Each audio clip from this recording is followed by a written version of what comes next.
Indus TMT presents ನಾನು Ayodhya. Indus 555 DTMT. Indus ಒಳಗೆ ನೆಮ್ಮದಿ ಹೊರಗೆ. Co-presented by Cycle Agarbatti.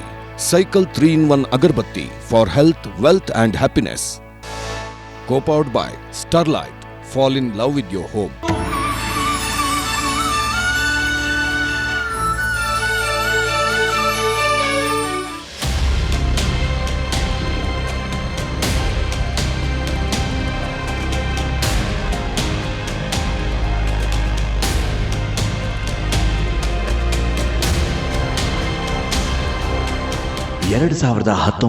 December 9 ಸೋಮವಾರ ಬೆಳಿಗ್ಗೆ 10 ಗಂಟೆಗೆ ಸುಪ್ರೀಂ ಕೋರ್ಟ್ ತೀರ್ಪು ನೀಡಿತ್ತು.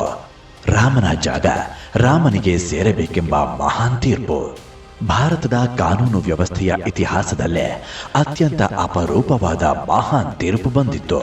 ಇಡೀ ದೇಶ ಸಂಭ್ರಮಿಸಿತ್ತು. ಶತಮಾನಗಳ ಸಂಘರ್ಷ ಮುಗಿಯಿತೆಂದು ನಮ್ಮೆಲ್ಲರ ರಾಮನಿಗೆ, ರಾಜೀವ ಲೋಚನಿಗೆ ವಿಜಯ ಸಿಕ್ಕಿತೆಂದು.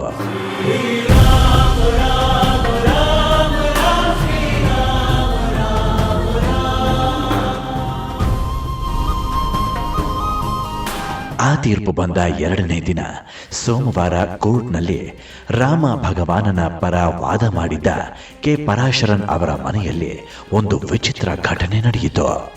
ದೆಹಲಿಯ ಪರಾಶರನ್ ಅವರ ಮನೆಯ ಟೆರೆಸ್ ಮೇಲೆ ಇದ್ದಕ್ಕಿದ್ದಂತೆ 30-40 ಕೋತಿಗಳ ದಂಡೆ ಬಂದು ಸೇರಿತ್ತಂತೆ. ಎಂದು ಆ ಮನೆಯತ್ತ ಕೋತಿಗಳು ಬಂದುದಿಲ್ಲ. ಆದರೆ ಇದ್ದಕ್ಕಿದ್ದಂತೆ 30-40 ಕೋತಿಗಳ ದಂಡು ಹೇಗೆ ಬಂತೆಂದು ಗೊತ್ತಾಗಲಿಲ್ಲ. ಅದು ಕೂಡ ರಾತ್ರಿ 8:45 ಸುಮಾರು.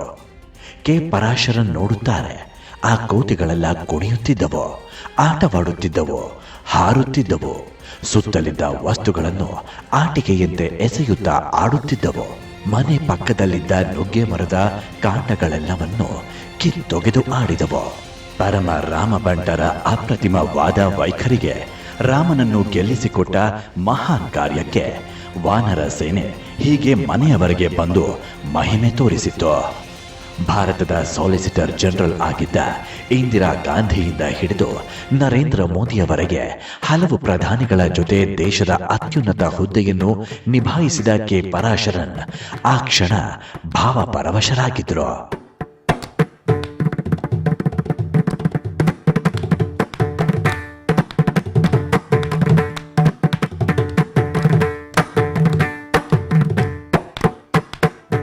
ಅದು ರಾಮದೇವರ ಕೈಚಳಕವಾಗಿತ್ತು. ಭಗವಾನ್ ರಾಮ ಆ ದಿನಕ್ಕೋಸ್ಕರ 69 ವರ್ಷ ಕಾದಿದ್ದ. ಈ ನೆಲದ ಕಾನೂನು ಒಪ್ಪುವಂತೆ ತನಗೊಂದು ಮಂದಿರ ಕಟ್ಟಲು 1950ರಿಂದ 69 ವರ್ಷಗಳವರೆಗೆ ಆ ರಾಮ ಕಾಯುತ್ತಲೇ ಇದ್ದ. ರಾಮನಾಗಿ ಅವತಾರವೆತ್ತಿದಾಗ ಕೇವಲ 14 ವರ್ಷವಷ್ಟೇ ವನವಾಸದಲ್ಲಿ ಕಳೆದವನು. ಕೇವಲ 14 ವರ್ಷವಷ್ಟೇ ಅವನು ಪರ್ಣಶಾಲೆಯಲ್ಲಿ ಜೀವನ ಕಳೆದವನು. ಆ ಪರ್ಣಶಾಲೆಯ ಜೀವನಕ್ಕಿಂತ 3 ಪಟ್ಟು ಹೆಚ್ಚು ಕಾಲ ಈಗ ಕಾದಿದ್ದಾನೆ. ಕಾಯುವಿಕೆ ಸಾಕಾಗಿದೆ. ಮಂದಿರ ನಿರ್ಮಾಣವಾಗಲೇಬೇಕೆಂಬುದು ಅವನ ಇಚ್ಛೆಯಾಗಿರಬೇಕು. ಹಾಗಂದಿದ್ರು ಕೆ ಪರಾಶರನ್.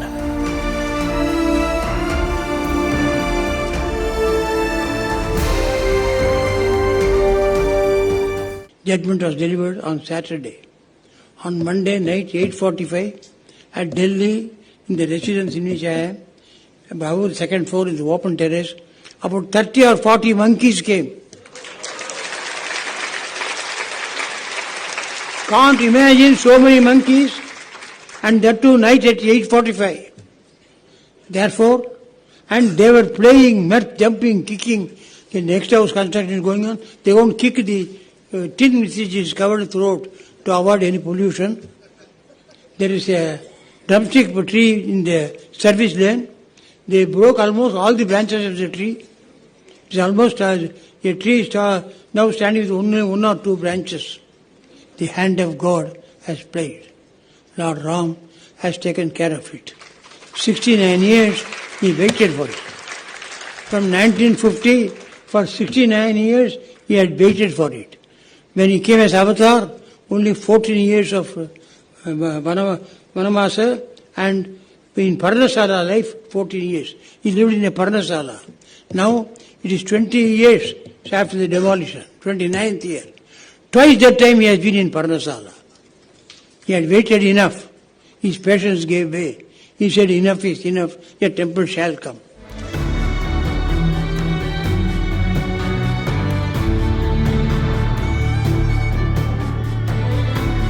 ನನ್ನ ರಾಮ ಕಾದಿದ್ದ, ಇಡೀ ದೇಶ ಕಾದಿತ್ತು.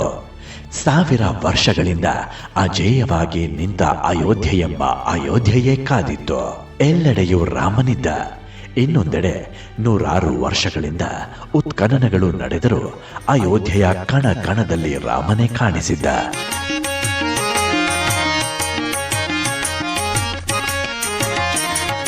ರಾವಣನ ಮೂಲ ಬಲ ಕಂಡು ಕಪಿಸೇನೆ ಅವಾಗಲೇ ಬೆದರಿ ಓಡಿದವು. ರಾವಣನ ಮೂಲ ಬಲ ಕಂಡು ಕಪಿಸೇನೆ ಅವಾಗಲೇ ಬೆದರಿ ಓಡಿದವು. ಈ ವೇಳೆ ನರನಾಗಿ ಇರಬಾರದೆಂದೆನಿಸಿ, ಈ ವೇಳೆ ನರನಾಗಿ ಇರಬಾರದೆಂದೆನಿಸಿ ದೇವರಾಮಚಂದ್ರ ಜಗವೆಲ್ಲ ತಾನಾದ. ಅಲ್ಲಿ ನೋಡಲು ರಾಮ ಶ್ರೀರಾಮ, ಇಲ್ಲಿ ನೋಡಲು ರಾಮ ರಾಮ, ಅಲ್ಲಿ ನೋಡಲು ರಾಮ. ಹಾಗೆ ರಾಮ ಮತ್ತೆ ಬರಲು ಪ್ರಮುಖವಾಗಿ ಕಾರಣರಾದವರು ಇದೇ ಪರಾಶರನ್, ಕೇಶವ ಅಯ್ಯಂಗಾರ್ ಪರಾಶರನ್. ತಮಿಳುನಾಡಿನ ಶ್ರೀರಂಗಂನಲ್ಲಿ 1927ರಲ್ಲಿ ಹುಟ್ಟಿದವರು. ಇವರನ್ನು ಭಾರತ ಅಡ್ವೊಕೇಟ್ಗಳಲ್ಲೇ ಭೀಷ್ಮ ಪಿತಾಮಹನೆಂದು ಹೆಸರಾದವರು. ಇಂದು ಅಯೋಧ್ಯೆಯಲ್ಲಿ ಭವ್ಯ ಮಂದಿರ ನಿರ್ಮಾಣವಾಗುತ್ತಿರುವುದರ ಹಿಂದೆ ಈ ಪರಾಶರನ್ರ ಮಹತ್ವದ ಪಾತ್ರವಿದೆ. ಇವರು ಭಗವಾನ್ ರಾಮನನ್ನೇ ಒಬ್ಬ ಅರ್ಜಿದಾರನಾಗಿ ಮಾಡಿ ಜಗತ್ತಿನ ನ್ಯಾಯಾಲಯದ ಇತಿಹಾಸದಲ್ಲೇ ಹೊಸ ಪ್ರಕರಣದ ಶ್ರೀಕಾರಕ್ಕೆ ಕಾರಣರಾದರು. ರಾಮ ಸನ್ ಆಫ್ ದಶರಥ ಅನ್ನೋದು ಕಾನೂನು ಇತಿಹಾಸದಲ್ಲೇ ಮಹತ್ವದ ಮೈಲಿಗಲ್ಲಾಗಿ ಉಳಿದುಕೊಂಡಿತು. ರಾಮಲಲ್ಲಾ ಈ ಕೇಸ್ನಲ್ಲಿ ಪ್ರವೇಶವಾಗಿದ್ದು 1980ರಲ್ಲಿ. ಅಲಹಾಬಾದ್ ಹೈಕೋರ್ಟ್ನ ಮಾಜಿ ನ್ಯಾಯಮೂರ್ತಿ ಮತ್ತು ರಾಮದೇವರ ಪರಮ ಭಕ್ತರಾಗಿದ್ದ ದಿಯೋಕಿ ನಂದನ್ ಅಗರ್ವಾಲ್ ಮೂಲಕ. ಕಾನೂನಿನ ಪ್ರಕಾರ ರಾಮ ಅಪ್ರಾಪ್ತ, ಅಂದರೆ ದೇವರಿಗೆ ತಾವಾಗಿಯೇ ವರ್ತಿಸಲು ಆಗುವುದಿಲ್ಲ, ಅವರಿಗೊಬ್ಬರು ಪೋಷಕರು ಬೇಕಾಗುತ್ತದೆ ಎಂದು ವಾದಿಸಿದ್ದರು ಪರಾಶರನ್. ಹೀಗಾಗಿ ದೇವರನ್ನು ಕಾನೂನಿನಲ್ಲಿ ಅಪ್ರಾಪ್ತ ಎಂದು ಪರಿಗಣಿಸಿ ಆತನಿಗೊಬ್ಬ ಸಖನನ್ನು ಸೃಷ್ಟಿಸಲಾಗಿತ್ತು. ಆ ರಾಮ ಸಖನ ವಕೀಲರಾದವರೇ ಈ ಪರಾಶರನ್. ರಾಮ ಸನ್ ಆಫ್ ದಶರಥನ ಸಖನಾಗಿ ವಾದ ಮಂಡಿಸಿದವರು.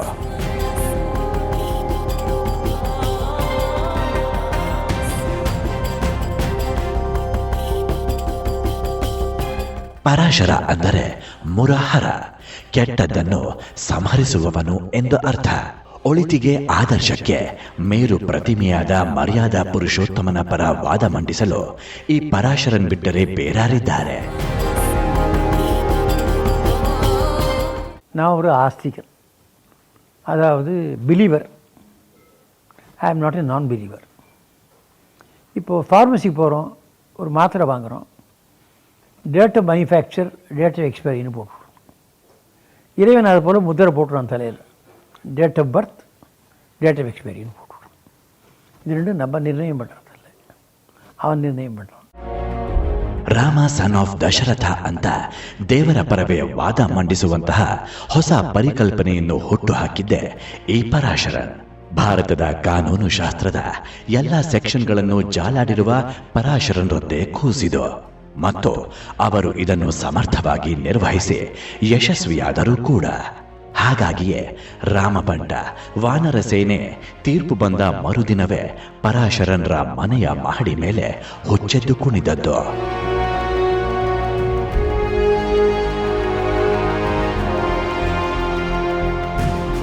ಅಯೋಧ್ಯೆಯ ಬಾಬ್ರಿ ಮಸೀದಿ ರಾಮ ಜನ್ಮಭೂಮಿ ಭೂ ವಿವಾದ ಪ್ರಕರಣದ ವಿಚಾರಣೆಯನ್ನು ಪ್ರತಿದಿನ ನಡೆಸುವುದಾಗಿ ಸುಪ್ರೀಂ ಕೋರ್ಟ್ ಘೋಷಿಸಿತ್ತು.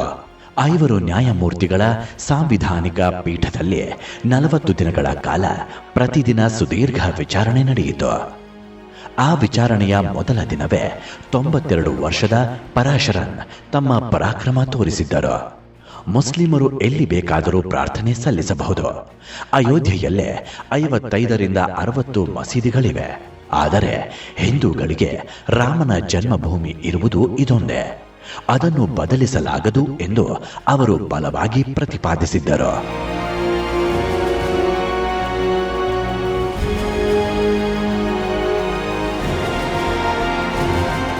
ಭಾರತದ ಇತಿಹಾಸದಲ್ಲೇ ಹಿಂದೆಂದೂ ಇಂಥ ಮಹತ್ವದ ಕೇಸ್ ನಡೆದಿರಲಿಲ್ಲ.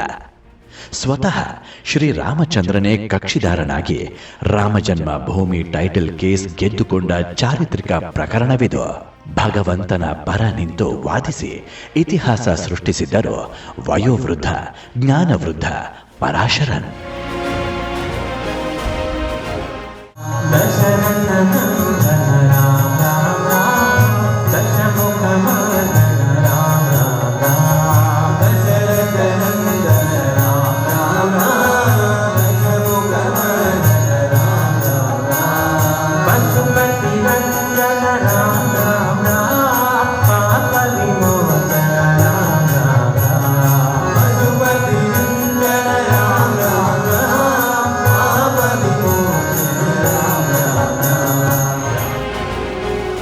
ವಿಚಾರಣೆಯ ಪ್ರತಿದಿನ ಪ್ರಕರಣದ ಎಲ್ಲ ಆಯಾಮಗಳಲ್ಲೂ ಶ್ರದ್ಧೆಯಿಂದ ತೊಡಗಿಸಿಕೊಂಡಿದ್ದರು ಪರಾಶರನ್.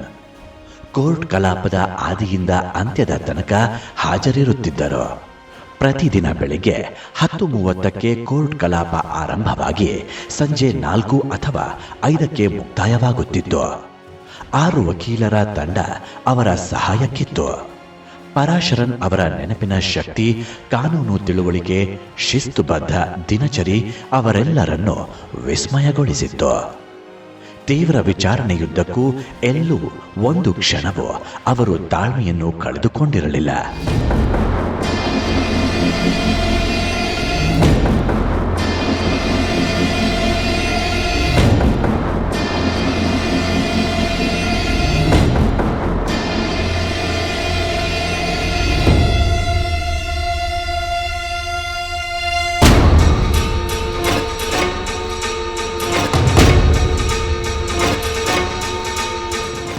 ಬಾಬರ್ 433 ವರ್ಷಗಳ ಹಿಂದೆ ರಾಮಜನ್ಮ ಭೂಮಿಯಲ್ಲಿದ್ದ ಮಂದಿರವನ್ನು ಕೆಡವಿ ಮಸೀದಿ ಕಟ್ಟಿದ್ದ ಐತಿಹಾಸಿಕ ಪ್ರಮಾದವನ್ನು ಸುಪ್ರೀಂ ಕೋರ್ಟ್ನಲ್ಲಿ ಯಶಸ್ವಿಯಾಗಿ ಮಂಡಿಸಿದ್ದರು ಪರಾಶರನ್.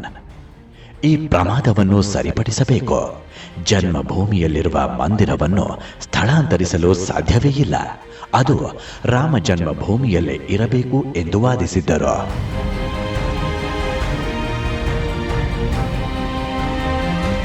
ತೀವ್ರ ಆಕ್ರಮಣಕಾರಿಗಳಂತಿದ್ದ ಲಿಬರಲ್, ಎಡಪಂಥೀಯ ಮತ್ತು ಕಾಂಗ್ರೆಸ್ ಪಕ್ಷದಲ್ಲಿರುವ ವಕೀಲರ ದಂಡನ್ನು ಮುಗುಳ್ನಗೆಯಿಂದಲೇ ಎದುರಿಸಿದ್ದರು.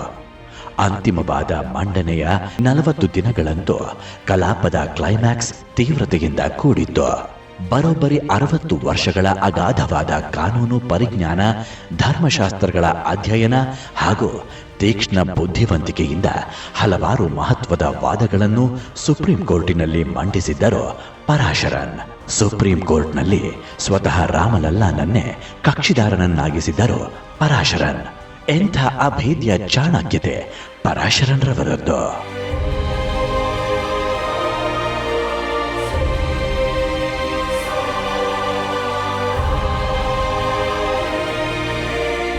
ನಾನೊಬ್ಬ ಪರಮ ಆಸ್ತಿಕ ಎಂದು ಯಾವುದೇ ಮುಲಾಜಿಲ್ಲದೆ ಹೇಳುವ ಕೇಶವ ಪರಾಶರನ್ ಹುಟ್ಟಿದ್ದು ತಮಿಳುನಾಡಿನ ಶ್ರೀರಂಗಂ ಜಿಲ್ಲೆಯಲ್ಲಿ.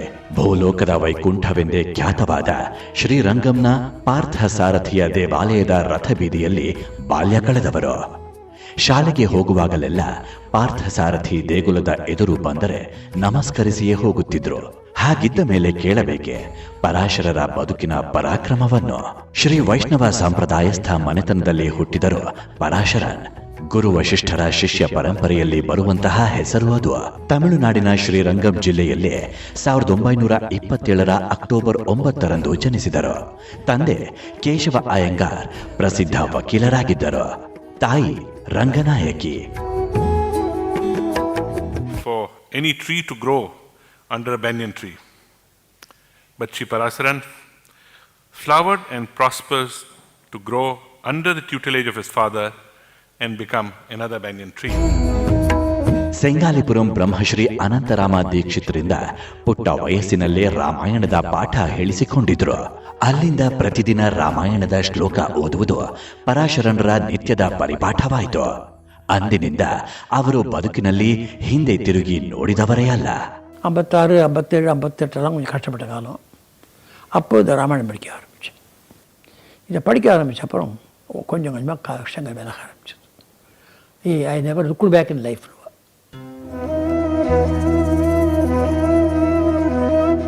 ಸುಪ್ರೀಂ ಕೋರ್ಟ್ನಲ್ಲಿ 1958ರಿಂದ ವಕೀಲಿಕೆ ಆರಂಭಿಸಿದ್ರು. 1949ರಲ್ಲಿ ಸರೋಜಾ ಅವರನ್ನು ವಿವಾಹವಾಗಿದ್ದರು. 3 ಪುತ್ರರು. ಮಗ ಮೋಹನ್ ಪರಾಶರನ್ UPA 2ನೇ ಅವಧಿಯಲ್ಲಿ ಸಾಲಿಸಿಟರ್ ಜನರಲ್ ಆಗಿದ್ದರು. ಬಾಲಾಜಿ ಪರಾಶರನ್ ಮತ್ತು ಸತೀಶ್ ಪರಾಶರನ್ ಮತ್ತಿಬ್ಬರು ಪುತ್ರರು. 2 ಪುತ್ರಿಯರು. ಕೆಲಸದಲ್ಲಿ ಎಂತಹ ತಲ್ಲೀನತೆ ಎಂದರೆ ಇವರಿಗೆ ಮಕ್ಕಳು ಯಾವ ತರಗತಿಯಲ್ಲಿ ಓದುತ್ತಿದ್ದಾರೆ ಎನ್ನುವುದು ತಿಳಿಯದಷ್ಟು.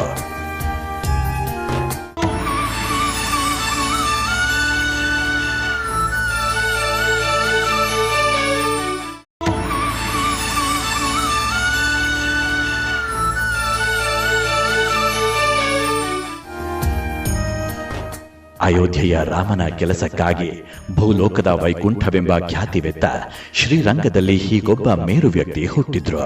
ಪರಾಶರನ್ಗೆ ರಾಮಾಯಣ ಉಸಿರಾಗಿತ್ತು. 7ರ ಬಾಲಕನಾಗಿದ್ದಾಗಲೇ ಅವರು ರಾಮಾಯಣವನ್ನು ಓದಿಕೊಂಡಿದ್ರು. ಕಾನೂನು ಶಾಸ್ತ್ರದಲ್ಲಷ್ಟೇ ಅಲ್ಲ, ಅವರು ಭಾರತೀಯ ಶಾಸ್ತ್ರ ಸಿದ್ಧಾಂತಗಳ ಮೇಲೂ ಸಿದ್ಧಹಸ್ತರಾಗಿದ್ರು. ಧರ್ಮೋ ರಕ್ಷತಿ ರಕ್ಷಿತಃ ಧರ್ಮೋ ಹಂತಿ ಹತಃ ಯಥೋ ಧರ್ಮಸ್ತಥೋ ಜತಃ is a Supreme Court. Satyameva Jayate is the High Court. Satyam and Dharma, both are 2 eyes. There's no difference between them. Supreme ಕೋರ್ಟ್ನಲ್ಲಿ ವಿಚಾರಣೆ ಆರಂಭವಾದ ದಿನದಿಂದ ಪರಾಶರನ್ ಗುರು ವಸಿಷ್ಠರಂತೆ ಕಠೋರ ತಪಸ್ಸಿನಂತೆ ಬದುಕಿದರು. ಸುಪ್ರೀಂ ಕೋರ್ಟ್ನಲ್ಲಿ ಆ 5 ನ್ಯಾಯಮೂರ್ತಿಗಳ ಎದುರು ಬರಿಗಾಲಲ್ಲೇ ನಿಂತು ಎದುರಿದ್ದ ಕಡತಗಳಿಗೆ ನಮಸ್ಕರಿಸಿ ತಮ್ಮ ವಾದ ಮಂಡನೆ ಆರಂಭಿಸುತ್ತಿದ್ರು. ಅಷ್ಟು ದಿನಗಳ ಕಾಲ ಅವರು ನಿಂತುಕೊಂಡೇ ವಾದ ಮಂಡಿಸುತ್ತಿದ್ರು. ಒಂದು ಸಲವಂತೂ 92ರ ಪ್ರಾಯದ ಪರಾಶರನ್ರ ವೈಖರಿಯನ್ನು ಕಂಡ CJI ರಂಜನ್ ಗೊಗೊಯ್, ಗುರುಗಳೇ, ದಯವಿಟ್ಟು ಕುಳಿತೇ ವಾದ ಮಂಡಿಸಿ ಎಂದು ಹೇಳಿದ್ರು. ನಿಮ್ಮ ಕಾಳಜಿಗೆ ಧನ್ಯವಾದ, ಆದರೆ ನ್ಯಾಯಾಂಗದ ಸಂಪ್ರದಾಯದಂತೆ ಎದ್ದು ನಿಂತು ವಾದ ಮಂಡಿಸುವುದು ಸರಿಯಾದ ರೀತಿ ಎಂದಿದ್ದರು ಪರಾಶರನ್. ಆ 40 ದಿನಗಳಲ್ಲೂ ಕೆ ಪರಾಶರನ್ರ ದೆಹಲಿಯ ಕಚೇರಿ 24 ಗಂಟೆಯೂ ತೆರೆದಿತ್ತು. 40 ವಕೀಲರ ತಂಡ ಪ್ರತಿದಿನ 18 ಗಂಟೆ ಕಾರ್ಯನಿರ್ವಹಿಸುತ್ತಿತ್ತು. ಮೊದಲು ಹಿಂದೂ ಕಕ್ಷಿದಾರರ ವಾದ ನಡೆದಿತ್ತು. ಶನಿವಾರ ರವಿವಾರವೂ ಕಚೇರಿ ತೆರೆದಿತ್ತು. ಸೋಮವಾರದ ವಿಚಾರಣೆಗೆ ರೆಡಿಯಾಗ್ತಿದ್ರು. ಸಾವಿರಾರು ಪುಟಗಳ ಕಾಗದ ಪತ್ರಗಳನ್ನ ಪ್ರತಿದಿನ 35 ಸೆಟ್ಗಳಲ್ಲಿ ಪ್ರತಿ ಮಾಡಬೇಕಿತ್ತು, ಕರೆಕ್ಷನ್ ಮಾಡಬೇಕಿತ್ತು.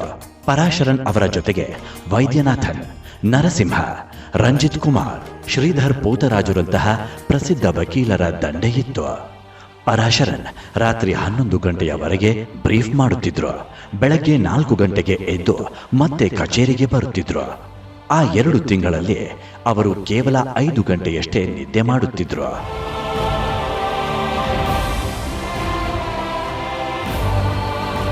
ಆ ಸಮಯದಲ್ಲಿ ಪರಾಶರನ್ರ ಕಣ್ಣಿನ ಆರೋಗ್ಯದಲ್ಲಿ ಸಮಸ್ಯೆ ಇತ್ತು. ವೈದ್ಯರಿಗೆ ತೋರಿಸಲು ಚೆನ್ನೈಗೆ ಹೋಗಬೇಕಿತ್ತು.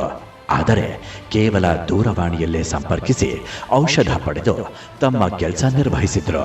ಪರಾಶರನ್ರಿಗೆ ಅಯೋಧ್ಯೆ ಒಂದು ಕೇಸ್ ಅಷ್ಟೇ ಆಗಿರಲಿಲ್ಲ. ಗಂಟೆಗೆ ಇಷ್ಟು ಎಂದು ಸಂಭಾವನೆಯುವಂತಹ ಮಹಾನ್ ಅಡ್ವೊಕೇಟ್ಗಳಂತೆ ಅಯೋಧ್ಯೆ ಕೇಸ್ ಅವರಿಗೆ ಹಣ ತಂದು ಕೊಡುವ ಉದ್ಯೋಗವಾಗಿರಲಿಲ್ಲ. ವಿಶೇಷವೆಂದರೆ ಈ ಕೇಸ್ನಲ್ಲಿ ಪರಾಶರನ್ 1 ರೂಪಾಯಿ ಫೀಸ್ ಕೂಡ ಪಡೆಯಲಿಲ್ಲ.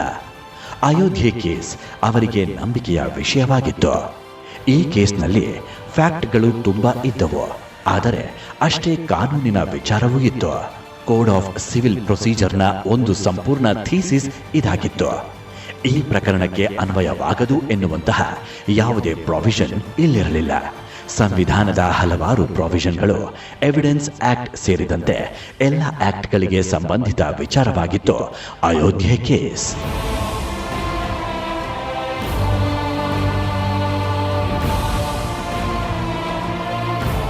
ಪರಮಶ್ರೀ ವೈಷ್ಣವರಾಗಿದ್ರು. ಪರಾಶರನ್ ಒಬ್ಬ ಶ್ರೇಷ್ಠ ಜಾತ್ಯತೀತ ವ್ಯಕ್ತಿಯಾಗಿದ್ರು. ಹಿಂದುಳಿದ ವರ್ಗಗಳು, SC/ST ಸೇರಿದಂತೆ ಹಲವರ ಪರ ವಾದ ಮಂಡಿಸಿ ಗೆದ್ದಿದ್ರು. ಹಿಂದುಳಿದ ವರ್ಗಕ್ಕೆ ಮೀಸಲಾತಿ ನೀಡಿದ ಮಂಡಲ್ ಆಯೋಗದ ವರದಿ ವಿಚಾರವಾಗಿಯೂ ವಾದಿಸಿದವರು ಪರಾಶರನ್. ಕಾಂಗ್ರೆಸ್, ಬಿಜೆಪಿ ಸೇರಿದಂತೆ ಎಲ್ಲ ಪಕ್ಷಗಳ ಅಧಿಕಾರದ ಕಾಲದಲ್ಲೂ ಅವರು ಸರ್ಕಾರದ ಪ್ರಮುಖ ಹುದ್ದೆಯಲ್ಲಿದ್ದರು. 1983ರಿಂದ 1989ರವರೆಗೆ ಭಾರತದ ಅಟಾರ್ನಿ ಜನರಲ್ ಆಗಿದ್ರು. ಕಾಂಗ್ರೆಸ್ ಕಾಲದಲ್ಲಿ ಪದ್ಮಭೂಷಣ, ಬಿಜೆಪಿ ಕಾಲದಲ್ಲಿ ಪದ್ಮವಿಭೂಷಣ ಗೌರವಕ್ಕೂ ಪಾತ್ರರಾಗಿದ್ರು. ಕಾಂಗ್ರೆಸ್ ಇವರನ್ನು ರಾಜ್ಯಸಭೆಯ ಸದಸ್ಯರಾಗಿಯೂ ನೇಮಿಸಿತ್ತು. ಇಂತಹ ರಾಮ ಕಿಂಕರನಲ್ಲದೆ ಬೇರಾರು ನನ್ನ ರಾಮನ ಪರ ವಾದಿಸಿಯಾರೋ? ಇವರು ವಾದಕ್ಕೆ ನಿಂತರೆ ನನ್ನ ರಾಮ ಗೆಲ್ಲದೆ ಇರುತ್ತಾನ. ನನ್ನ ರಾಮ ಗೆದ್ದ, ಸೋಲನ್ನೇ ಕಂಡಿರದ ನಾನು ಅಯೋಧ್ಯೆ ಗೆದ್ದೆ. ಆ ಬಳಿಕ ರಾಮ ಜನ್ಮಭೂಮಿ ತೀರ್ಥಕ್ಷೇತ್ರ ಟ್ರಸ್ಟ್ನ ಮೊದಲ ಸದಸ್ಯರು ಆಗಿದ್ದರು ಕೆ ಪರಾಶರನ್. ಶ್ರೀರಾಮನ ಪ್ರತಿಷ್ಠೆಯ ದಿನ ಬಿಳಿ ಕಚ್ಚೆ ತೊಟ್ಟು ಊರ್ಧ್ವಪುಂಡ್ರ ನಾಮ ಧರಿಸಿದ ಕೆ ಪರಾಶರನ್ ಎದುರು ಸಾಲಿನಲ್ಲಿ ಆ ವೈಭವವನ್ನು ಕಣ್ತುಂಬಿಕೊಳ್ಳಲಿದ್ದಾರೆ. ಇದೆಯಲ್ಲವೇ ನನ್ನ ರಾಮನ ಮಹಿಮೆ. Only 4 who were role models. Bharadwaja for his knowledge, Baraspati for his wisdom, Vishwamitra for his activism, and Vidura for his nidhi. If that nidhi comes to be established, law will take care of itself. Thank you very much.